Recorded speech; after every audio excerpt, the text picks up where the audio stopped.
Halo Sobat Humanika, pada video kali ini kita akan membahas tentang karakteristik kompetensi. Ada yang udah tahu belum apa sih kompetensi itu? Untuk lebih jelasnya, simak video ini ya. Perkembangan dunia usaha saat ini menuntut perubahan MSDM agar dapat mendukung perusahaan mencapai tujuan strategis. Kebijakan dan praktik MSDM harus mampu menghasilkan kompetensi dan perilaku karyawan yang dibutuhkan perusahaan untuk mencapai tujuan strategisnya. Kompetensi yang dimaksud adalah kemampuan kerja setiap karyawan yang mencakup aspek pengetahuan, keterampilan, dan sikap kerja. Seorang manajer SDM perlu memiliki kompetensi yang dapat mendukung perumusan dan pelaksanaan kebijakan dan praktik MSDM yang strategis. Karakteristik kompetensi yang dapat mendukung MSDM yang strategis antara lain: yang pertama, penggunaan MSDM berbasis bukti. Setiap keputusan yang dibuat dalam praktik MSDM harus berdasarkan pada bukti. Bukti tersebut dapat berupa data, fakta, analitik, prinsip ilmiah, evaluasi kritis, dan riset atau studi kasus yang dievaluasi secara kritis. Bukti-bukti tersebut dapat digunakan untuk mendukung proposal, keputusan praktik, dan kesempurnaan MSDM. Penggunaan data dapat mendukung praktik MSDM melalui pengambilan keputusan yang lebih baik, pemahaman tentang karyawan yang lebih menyeluruh, dan peningkatan pelayanan. Sebagai contoh, pada analisisnya Gartner menyusun sebuah studi untuk perusahaan layanan keuangan Amerika yang meneliti kinerja karyawan dalam 2 tahun pertama mereka bekerja untuk perusahaan. Hasil penelitian tersebut menemukan bahwa semua karyawan dengan kinerja terbaik memiliki gelar akademik. Namun demikian, nilai individu dan asal sekolah tidak memiliki peran dalam kesuksesan atau kegagalan mereka.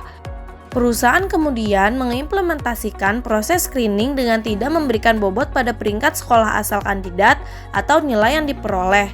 Sebaliknya, perusahaan lebih memilih kandidat yang telah menyelesaikan pendidikan dan mampu menampilkan keberhasilan dalam pekerjaan setelah menyelesaikan sekolah. Setelah implementasi strategi ini, laba perusahaan meningkat hingga $4 juta hanya dalam 6 bulan. Yang kedua, menambah nilai. Pada dasarnya, perusahaan ingin praktik MSDM menambah nilai dengan meningkatkan laba dan kinerja melalui program MSDM.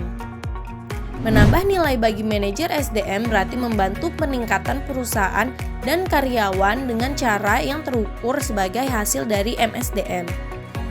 Seperti strategi yang dilakukan oleh Google dalam meningkatkan kepuasan karyawannya, yaitu dengan menyediakan makanan gratis, tunjangan liburan yang besar, akses ke Napbox untuk tidur siang, lahan untuk menanam buah dan sayur bagi karyawannya. Hasil dari kebijakan tersebut menjadikan Google sebagai perusahaan yang terbaik untuk bekerja selama 8 tahun terakhir saat tingkat turnover karyawan di industri teknologi sangat tinggi. Yang terakhir, menggunakan cara-cara baru untuk memberikan layanan SDM. Guna menghantarkan layanan SDM yang efektif yang dilakukan secara inovatif dalam pelaksanaannya, layanan SDM tradisional yang berkaitan dengan administrasi dilakukan dengan dukungan teknologi. Saat ini telah berkembang Human Resources Information System atau HRIS yang dapat mendukung layanan administrasi SDM. HRIS biasanya memiliki fitur-fitur dasar seperti mendukung proses rekrutmen dan talent acquisition, kompensasi, manajemen organisasi, manajemen kehadiran, dan fitur-fitur lainnya menyesuaikan kebutuhan perusahaan. Media sosial juga mengubah cara seseorang mendapatkan pekerjaan dan cara sebuah perusahaan merekrut, mempertahankan, dan melatih karyawan mereka. Situs-situs karir seperti Glassdoor, LinkedIn, Jobstreet, dan Glints memberikan ruang untuk penggunanya berbagi insight tentang ribuan pemberi kerja, termasuk komentar mengenai perusahaan, laporan gaji, dan CEO approval ratings. Seorang manajer dapat menggunakan LinkedIn untuk menemukan kandidat karyawan pasif dan memeriksa kandidat aktif. Sekian penjelasan tentang karakteristik kompetensi. Jangan lupa like, komen, dan subscribe channel ini serta follow IG kami di @humanika.id untuk info-info lebih lanjut. Thank you for watching.